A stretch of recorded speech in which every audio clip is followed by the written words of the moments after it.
Bonjour à tous, c'est Dylan et bienvenue dans ce nouveau format de vidéo étude de cas. Dans ce format de vidéo, on va analyser ensemble la réussite des personnes à succès ou encore de certaines entreprises. Le but de ce format, c'est de vous permettre de vous motiver et de vous inspirer des études de cas que je vais vous présenter. Vous allez le voir par vous-même, mais au fur et à mesure des futures vidéos études de cas, vous allez voir énormément de points communs entre toutes les situations que je vais analyser. Donc même si vos objectifs sont différents de ceux étudiés dans la vidéo, soyez quand même attentifs parce que ce sont très souvent des méthodes universelles et donc vous allez pouvoir vous en inspirer. Pour cette première étude de cas, on va analyser la réussite d'Elon Musk. Cet entrepreneur est vraiment fascinant et il force au respect. Ses paris sont plus fous les uns que les autres et pourtant ils sont gagnants. Personnellement, ça m'a énormément motivé et inspiré, donc c'est pour ça que je décide d'en faire une vidéo. Commençons par le début. Elon Musk voit le jour en 1971 en Afrique du Sud. Par la suite, il part faire ses études au Canada puis aux États-Unis où il est admis à Stanford. Très rapidement, il abandonne ses études pour se lancer dans l'entrepreneuriat avec son premier projet Zip2. Le conseil, il est simple, permettre aux magazines, aux entreprises et aux journaux de publier leur contenu en ligne. À ce moment-là, on est en 1995 et il a 24 ans. Il travaille avec son frère. Ils n'ont qu'un ordinateur, donc le site est en ligne la journée et Elon code la nuit, 7 jours sur 7. Ils n'ont pas de quoi se payer un logement, donc ils dorment dans leurs locaux sur un canapé. À force de travail et d'acharnement, ils finissent par revendre Zip2 4 ans plus tard, en 1999, pour plus de 300 millions de dollars. Elon touche environ 22 millions de dollars. À ce moment-là, on se dit qu'il pourrait partir se la couler douce jusqu'à la fin de ses jours sous les tropiques, mais non, il passe de suite à un nouveau projet, X.com, qui a pour but de créer un service bancaire dématérialisé accessible en ligne. À ce moment-là, il est en concurrence directe avec Peter Thiel qui travaille sur un projet similaire. Les deux entrepreneurs décident alors de fusionner pour créer PayPal. En 2002, PayPal est revendu à eBay pour 1,5 milliard de dollars. Donc là, on se dit c'est bon, le jeune entrepreneur qui n'a que 31 ans va pouvoir souffler un petit peu. Mais c'est mal le connaître parce qu'il passe de suite à son prochain objectif qui est d'aller sur Mars. Rien que ça. En 2003, après avoir déposé les statuts de sa société SpaceX, il cherche comment mener à bien son projet. Bien sûr, il n'y connaît rien à la manière de construire des fusées, donc il commence par recruter les meilleurs du secteur. Puis, comme le programme spatial américain est largement privatisé, il se tourne vers la Russie pour un éventuel partenariat. L'idée n'aboutit pas, donc il décide de construire lui-même avec son équipe les fusées de A à Z. Au même moment, il investit dans une start-up californienne, Tesla. Donc notre entrepreneur essaye de développer au maximum ces deux projets jusqu'à être confronté à une crise financière en 2007.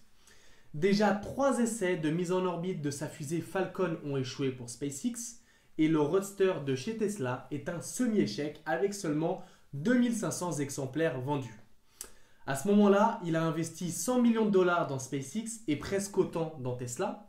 Il a presque consommé jusqu'à ses derniers sous et il se retrouve obligé d'emprunter de l'argent à sa famille, à ses amis pour faire un dernier essai de sa fusée Falcon.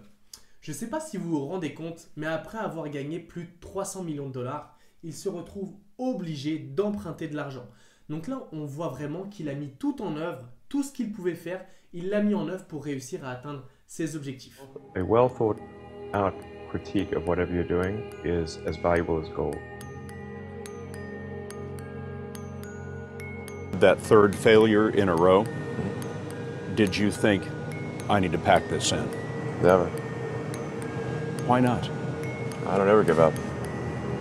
I mean, I'd have to be dead or completely incapacitated. 8 weeks later, Musk bet the company on another flight. We have liftoff.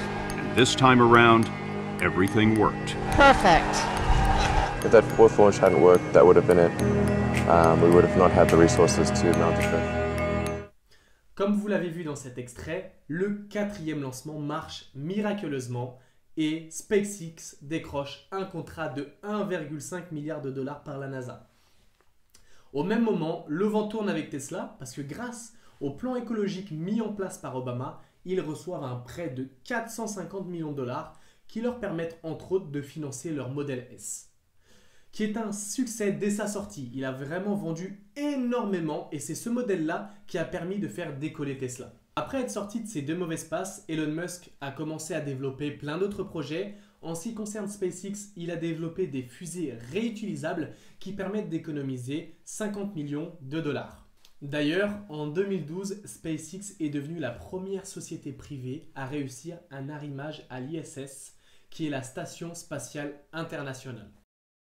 C'est pareil pour Tesla, il a développé plein de modèles de voitures, il a développé également l'usine Gigafactory, où 6000 employés travaillent pour fabriquer des batteries nécessaires à équiper 500 000 véhicules d'ici 2020. Bien sûr, Elon Musk a développé plein d'autres projets dont je n'ai pas parlé dans cette vidéo parce que sinon, bien sûr, la vidéo serait trop longue, mais j'ai essayé d'aborder les points principaux. Pourquoi est-ce que j'ai fait une vidéo autant détaillée sur cet entrepreneur? Parce que dans son parcours, il y a plein de points qui peuvent nous inspirer et plein de points que nous devons absolument s'en inspirer et mettre en pratique dans nos parcours pour pouvoir justement mieux réussir à atteindre nos objectifs. Donc je vais rapidement conclure sur les points que vous devez retenir. Le premier point, c'est que notre entrepreneur est né en Afrique du Sud et pourtant il a quand même réussi à triompher aux États-Unis. Donc ça veut tout simplement dire que ce n'est pas parce que vous n'êtes pas né dans les meilleures conditions que vous ne pouvez pas réussir. Ça, ce sont généralement des excuses. Le deuxième point, c'est de croire en vous et de croire en vos capacités. Quand Elon a investi dans SpaceX ou dans Tesla, tout le monde lui a rayonné. Les voitures électriques, ce n'était pas d'actualité et aucune entreprise privée n'avait réussi dans la conquête spatiale. Est-ce que ça l'a empêché de croire en lui, de croire en ses projets? Est-ce qu'il a écouté les autres? Non, il avait confiance en ses capacités et il s'est lancé. Le troisième point est d'être patient et persévérant. Comme je vous l'ai dit, il a été confronté à plein de difficultés, à des crises financières, il a été au bord de la faillite, mais il n'a jamais abandonné et c'est ce qui lui a permis de réussir.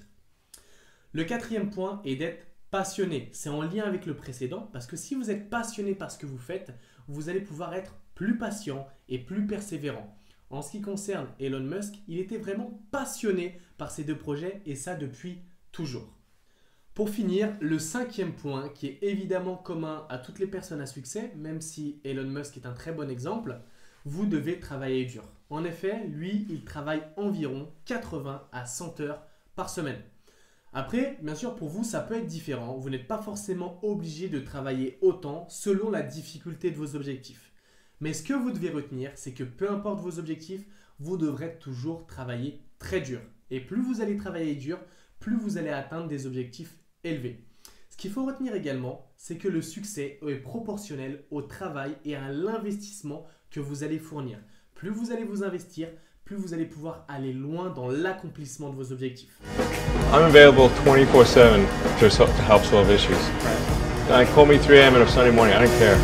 Work like hell. I mean, you just have to put in, 80 to 100-hour weeks every week. If other people are putting in 40-hour work weeks and you're putting in 100-hour work weeks, you will achieve in 4 months what it takes them a year to achieve.